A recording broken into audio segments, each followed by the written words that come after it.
Assalamualaikum warahmatullahi wabarakatuh.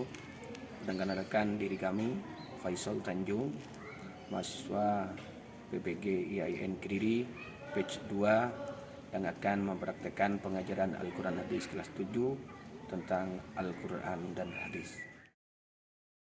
Assalamualaikum warahmatullahi wabarakatuh. Waalaikumsalam warahmatullahi wabarakatuh.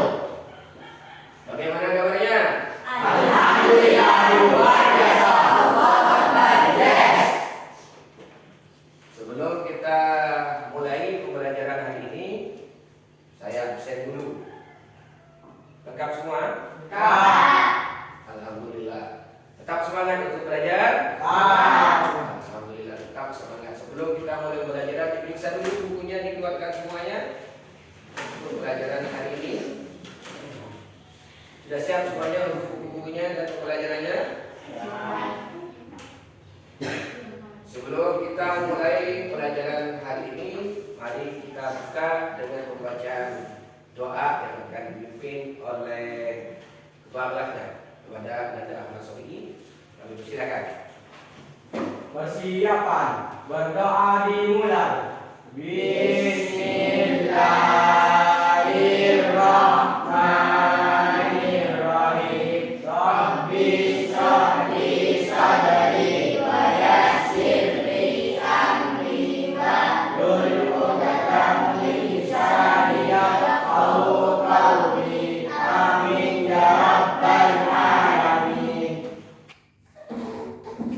Anak-anak yang saya cinta sayangi, pelajaran pada hari ini adalah tentang Al-Quran Hadis atau Al-Quran sebagai pedoman hidup. Al-Quran sebagai pedoman hidup. Sebelumnya kita mengetahui bahwa Al-Quran ini adalah sebagai pedoman hidup dan merupakan kitabnya Allah. Kitabnya Allah itu ada berapa? Ada 4. Yang pertama Taurat, Zabur, Injil, dan Quran. Al-Quran ini yang harus kita amalkan. Harus sering membaca Al-Quran karena Allah akan memberi nilai ibadah bagi seorang yang mengamalkan baca Al-Quran. Satu huruf itu adalah satu huruf 10 pahala. Ini adalah tentang Al-Quran. Jadi rugi kalau kita jarang untuk membaca Al-Quran. Dan tujuannya untuk pembelajaran hari ini adalah bagaimana kita menerapkan di dalam kehidupan Al-Quran dijadikan pedoman hidup. Al-Quran dijadikan pedoman hidup buat kita. Seperti itu. Dan Al-Quran itu berasal dari kata bahasa Arab, yaitu qira'ah, yaqra'u. Apa artinya? Yaitu adalah sebuah bacaan. Ulangi lagi, qira'ah, yaqra'u Qur'an. Bahwasanya berasal dari kata bahasa Arab, qira'ah, yaqra'u Qur'anan, yang mempunyai arti bacaan. Sedangkan menurut istilah Al-Quran itu adalah wahyu Allah yang diturunkan kepada Nabi Muhammad melalui malaikat Jibril, diturunkan secara beransur-ansur, dan yang membacanya itu adalah ibadah. Jadi itu adalah pengertiannya Al-Quran. Dan Al-Quran itu ayat yang pertama diturunkan oleh Allah kepada Nabi Muhammad adalah surah Al-Alaq ketika Nabi Muhammad berada di Gua Hira. Uzlah. Ketika uzlah Nabi Muhammad didatangi oleh malaikat Jibril, Iqra ya Muhammad. Jawabannya Nabi Muhammad, ana ma'abikari. Iqra ya Muhammad sampai 3 kali. Setelah itu malaikat Jibril melanjutkan Iqra bismi rabbikal ladzi khalaq. Bacalah dengan menyebut nama Allah Tuhanmu yang telah menciptakan. Itu adalah surah Al-Alaq ayat 1 sampai 5. Itu adalah tentang surah Al-Alaq. Selanjutnya, Al-Quran itu mempunyai beberapa unsur. Yang pertama, Al-Quran itu adalah wahyu Allah. Yang kedua adalah diturunkan melalui malaikat Jibril. Yang ketiga, seturunnya secara berangsur-angsur. Yang keempat adalah yang membacanya dinilai ibadah, unsur-unsur dari Al-Quran. Diperhatikan seksama.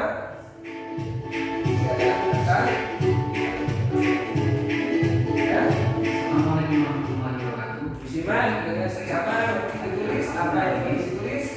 Sekarang ini kita akan ada namanya kerja pokok. Pada pertemuan kali ini kita akan belajar Al-Quran dan Hadis dengan judul Al-Quran dan Hadis Pedoman Hidupku.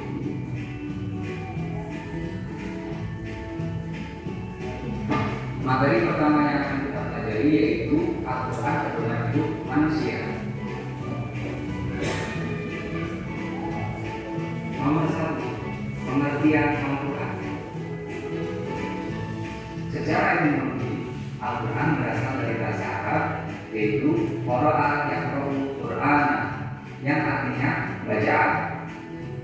Kata Al-Quran adalah isim ma'rifat dari kata qara'a yang mendapat tambahan kata al dan menunjukkan dengan jelas artinya bacaan atau sesuatu yang dibaca berulang-ulang. Adapun pengertian secara syariat, Al-Quran adalah kalam Allah Subhanahu wa taala yang diturunkan kepada Nabi Muhammad melalui perantara malaikat Jibril sebagai pedoman hidup manusia. Dan untuk selanjutnya kita diskusikan dari yang kalian lihat yang telah diamati tentang pengertian Al-Quran dan sebagainya. Bisa berhadapan dengan temannya. Mas Budi hadapan ke sana.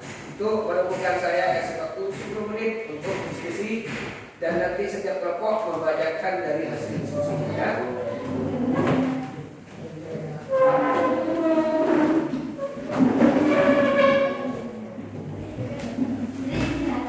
Ya, buat pertigaan ini tulis itu ya.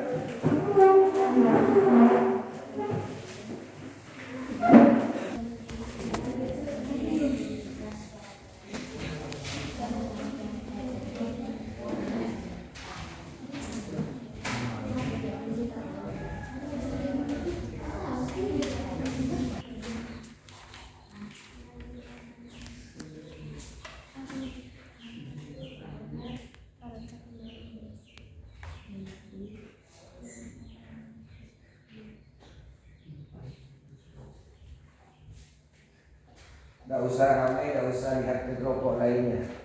Dikerjakan sesuai pengertiannya tadi telah disimak. Iqra bismi rabbikal ladzi khalaq. Khalaqal insana min 'alaq. Iqra wa rabbukal akram. Alladzi 'allama bil qalam.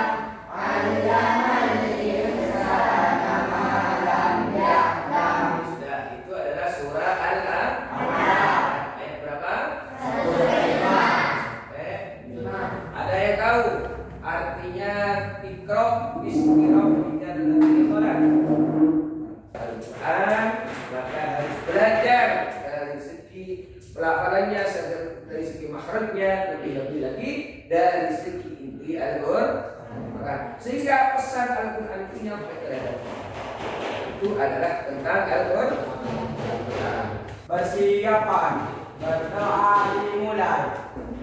Bismillahirrahmanirrahim. Rabbi zidna ilma warzuqna fahma. Amin ya rabbal alamin. Itu saja dari saya, kurang lebihnya mohon maaf.